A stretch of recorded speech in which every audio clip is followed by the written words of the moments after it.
देखो इंटरनेट पे इस टाइम पे वन प्लस के एक स्मार्टफोन की बहुत ज्यादा चर्चा चल रही है और मुझे पता है तुम्हें भी उसके बारे में पता होगा। अरे मैं ये क्या पूछ रहा हूँ, तुम्हें तो सब पता है। कल ही हमने 8 Gen 5 के बारे में बात की थी और 2 लोगों ने कमेंट सेक्शन में उसके साथ फोन भी लॉन्च कर दिया। नहीं मजाक कर रहा हूँ, लेकिन तुम लोग ऐसे इंटरेक्ट करते हो मेरे साथ कमेंट में, बहुत अच्छा लगता है मुझे, बहुत कुछ तुमसे भी सीखने को मिलता है मुझे। तो ऐसा ही अपना इंटरेक्शन हमेशा बनते रहना चाहिए। अब इसके ऊपर भी डिस्कशन करेंगे हम कमेंट सेक्शन में, लेकिन पहले मैं अपना जो ज्ञान खोदने वाला हूं ना वो हो जाए पहले मेरा। थोड़ा बहुत तुम्हारा भाई रिसर्च करके आया है, तो मैंने OnePlus 15R, हाँ ये OnePlus 15R है, उसके बारे में थोड़ी सी इंफॉर्मेशन कलेक्ट की। मतलब थोड़ी इंफॉर्मेशन उसकी अवेलेबल है इंटरनेट पे, जितनी भी थी मैंने अपने गंदे हैंड राइटिंग से उसको पेपर पे लिख डाला। हाँ चिंता मत करो, मैं पढ़ सकता हूँ, ऐसी है।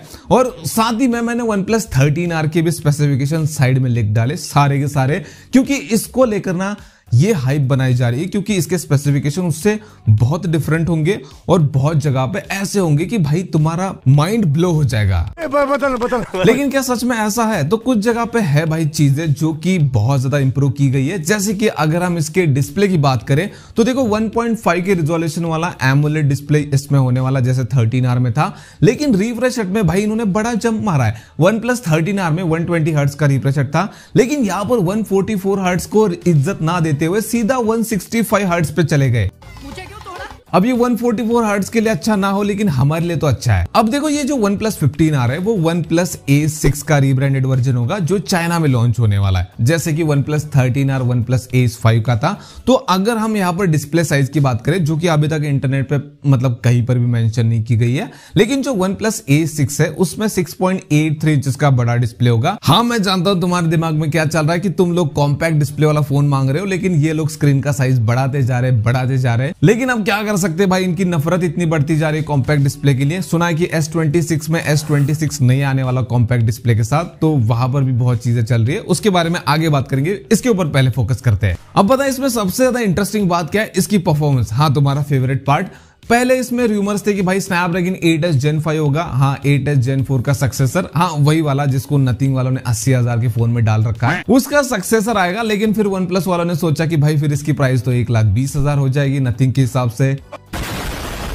नहीं, बाद में फिर लीक्स आए कि भाई इसमें स्नैपड्रैगन 8s Gen 5 नहीं होगा, इसमें स्नैपड्रैगन 8 Elite होगा, पिछले साल का क्वालकॉम स्नैपड्रैगन का फ्लैगशिप। हाँ कुछ लोग यहाँ पे कीड़े निकाल सकते हैं कि भाई वो तो इस साल का है, पिछले साल का कहा बोल रहा है। नहीं, इस साल 8 Elite 2 आएगा, अगले महीने आ रहा है, तो इसलिए मैंने उसको पिछले साल का कहा क्योंकि वो पिछले साल लॉन्च हुआ था। देखो नो डाउट इसकी परफॉर्मेंस तगड़ी होगी, लेकिन कुछ और चीजें जो हम तगड़ी चाहते हैं, हाँ वही प्राइसिंग। कहा हमारी अमीरी इतनी ऊपर भागी जा रही है, खाने का पैसा नहीं है। तो अब इसके अलावा बाकी स्पेसिफिकेशन जो इसके सामने है उनकी बात करें तो 7000 mAh की बैटरी होगी, कहीं पर मेंशन है कि 90 वाट का फास्ट चार्जर होगा, IP68 और तुम्हारा फेवरेट नंबर 69 उसकी रेटिंग होगी, और मेटल फ्रेम्स होने वाले हैं। इसके अलावा और एक बड़ा अपग्रेड है, पहले इसमें optical in display fingerprint scanner मिलता था, मतलब OnePlus 13R में, लेकिन 15R में तुम्हें अल्ट्रासोनिक फिंगरप्रिंट स्कैनर मिलेगा। हाँ वही वाला जो सैमसंग देता है अपने S सीरीज में। अब अगर हम कैमरा की बात करें तो OnePlus की जो R सीरीज है वो भाई थोड़े कम प्राइस में, हाँ उनके हिसाब से कम प्राइस में, हमारे लिए तो ज्यादा है वो अलग बात है,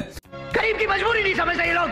तो कम प्राइस में वो लोग कैमरा और परफॉर्मेंस का एक ब्लेंड लेकर आते हैं, कॉम्बिनेशन लेकर आते हैं। तो यहाँ पर भी ट्रिपल कैमरा सेटअप होगा, बैक साइड में 50 मेगापिक्सल का मेन और 50 मेगापिक्सल का टेलीफोटो और 8 मेगापिक्सल का अल्ट्रा वाइड। हाँ ये OnePlus 13R के स्पेक है, तो वैसा ही कॉम्बिनेशन होगा, लेकिन मेगापिक्सल्स चेंज हो सकते हैं। हो सकता है वहां पर तुम्हें जो 50 मेगापिक्सल का कैमरा है वहां पर तुम्हें 64 या फिर 108 मेगापिक्सल का भी देखने को मिले, या फिर हो सकता है यही सेटअप के साथ आए, बस सेंसर को चेंज कर दिया जाए। लेकिन एक चीज है जहां पर मैं चेंज चाहता हूं, मेन कैमरा में OIS के साथ 1080p 60 fps में रिकॉर्ड कर सकते थे, उसको 4K कर दो। हाँ क्योंकि आज के टाइम पे सबको कंटेंट बनाना है। अब देखो जितने भी स्पेसिफिकेशन अपने सामने रखे गए वो मुझे इंप्रेसिव लगे अगर हम कंपेयर करते हैं OnePlus 13R से, जैसे कि 165 हर्ट्ज का रिफ्रेश रेट, 8 Elite का होना इस फोन में। लेकिन सबसे ज्यादा मैटर करता है प्राइस। इन्होंने हाइप तो बना रखी है इंटरनेट पे अपने स्पेसिफिकेशन के साथ, लेकिन अगर प्राइस सही नहीं रखी जाती तो भाई सारी हाइप पानी में चली जाएगी। क्योंकि अगर हम OnePlus के R सीरीज के पिछले 2 जनरेशन की प्राइस की बात करें तो OnePlus 12R 40,000 का आया था, OnePlus 13R 40,000 के ऊपर चला गया था, अंडर 45,000 कह लो।